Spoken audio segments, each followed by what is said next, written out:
Assalamualaikum warahmatullahi wabarakatuh.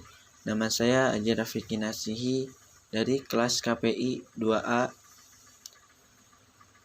Saya akan menjelaskan tentang ulumul Quran. Saya akan menjelaskan yang pertama yaitu kodifikasi wahyu Al-Quran. Al-Quran adalah wahyu atau kalamullah, bukan kalamul basyar, bukan juga kalamul makhluk. Kodifikasi Al-Quran dilakukan pada zaman Rasulullah SAW dan zaman para khalifah. Setiap upaya kodifikasi memiliki keistimewaan dan kekhasannya masing-masing. Upaya kodifikasi Al-Quran dilakukan di masa Nabi Muhammad SAW dengan menempuh dua jalan. Pertama, kodifikasi Al-Quran dalam batin dengan jalan hafalan dan ingatan. Kedua, kodifikasi Al-Quran dalam catatan dengan jalan penulisan dan goresannya. Kodifikasi Al-Quran dibicarakan secara detail dalam kajian ulumul Quran. Untuk menunjukkan besarnya perhatian kita pada Al-Quran, pencatatan dan kodifikasinya sebagaimana kita tahu, ayat dan surat Al-Quran turun berdasarkan sebab asbabun nuzul. Sedangkan penyusunan ayat dan surat pada Al-Quran memiliki kaidah logika norma yang berbeda dari urutan turunnya wahyu. Yang kedua, asbabun nuzul dan klasifikasinya.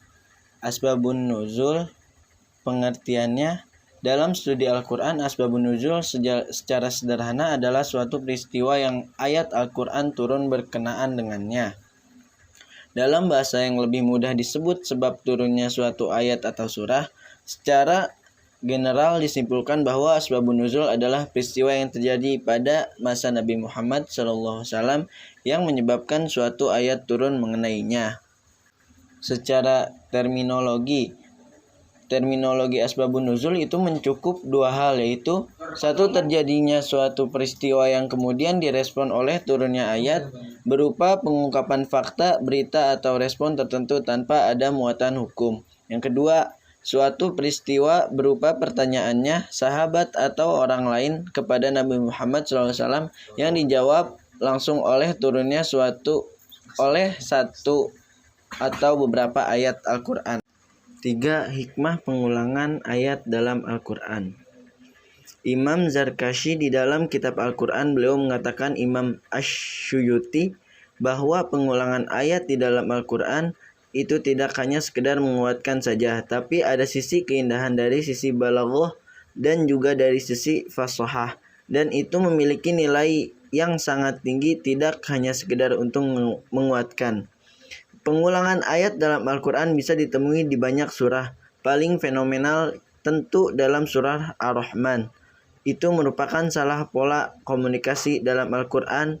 Ada banyak hikmah di baliknya. Yang keempat yaitu struktur bahasa Arab Al-Quran. Bahasa Arab ini penting untuk dipelajari karena memang bahasa Al-Quran, bahasa Arab ini adalah bahasa wahyu, bahasa yang paling fasih secara lisan dan bahasa yang paling komprehensif, holistik secara makna, dan bahasa Arab ini juga memiliki keunikan kesejarahan tersendiri, sehingga bahasa Arab ini adalah bahasa yang Allah pilih untuk menjadi kitab sucinya, yaitu Al-Quran. Banyak yang menjelaskan bahwa Al-Quran itu berbahasa Arab, yaitu terdapat dalam surat Az-Zuhur, Az-Zukhruf, Az-Zumar, Ar-Ra'du, dan masih banyak lagi. Bahasa Arab adalah salah satu bahasa tertua di dunia. Bahasa Arab adalah bahasa yang lengkap dan sempurna bila dibandingkan dengan bahasa yang lain. Karena bahasa Arab mempunyai keistimewaan di bidang tata bahasa, maka banyak orang menganggap bahasa Arab itu rumit, kompleks, dan lain sebagainya, terutama di kalangan mahasiswa. Bukti keistimewaan bahasa Arab itu adalah kemampuannya mengurai sesuatu dan yang suka menjadi mudah, dan yang belum dimengerti dapat dimengerti.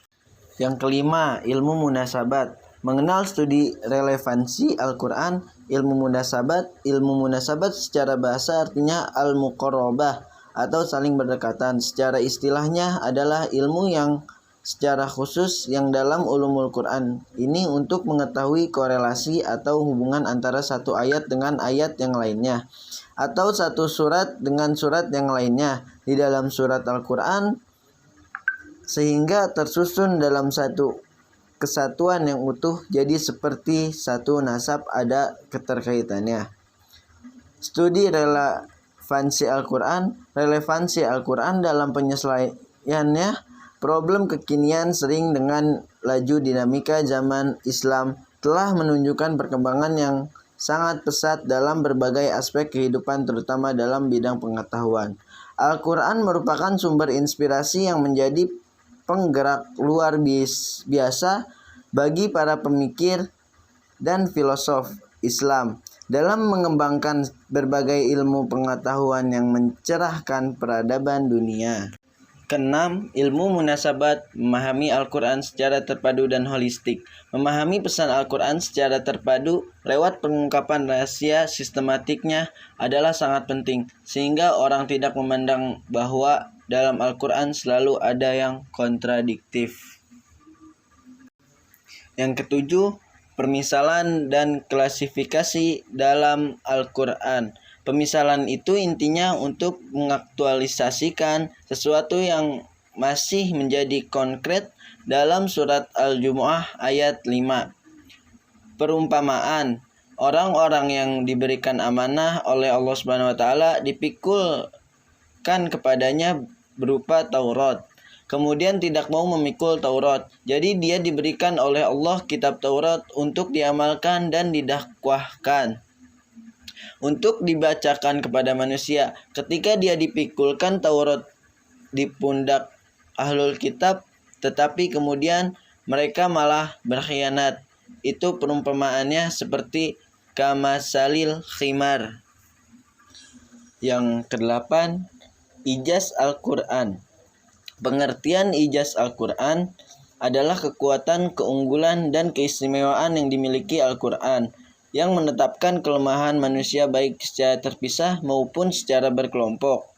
Untuk bisa mendatangkan sesuatu yang serupa, hal ini menunjukkan atas kebenaran Rasulullah SAW di dalam mengembangkan misi dakwahnya. Unsur-unsur ijaz. 1. Hal atau peristiwa yang luar biasa, misalnya yang terlihat hari-hari walaupun menakjubkan, tidak dinamai mukjizat karena ia merupakan sesuatu hal yang biasa. 2. Terjadi atau dipaparkan oleh seseorang yang mengaku nabi. Apabila bukan dari seseorang yang mengaku nabi, ia tidak dinamai mukjizat. Boleh jadi juga itu keluar biasaan terjadi pada seseorang yang taat dan dicintai Allah Subhanahu wa taala. Dan yang terakhir itu saja yang bisa saya sampaikan. Mohon maaf atas kekurangannya. Wabillahi wa taufiq wal hidayah. Wassalamualaikum warahmatullahi wabarakatuh.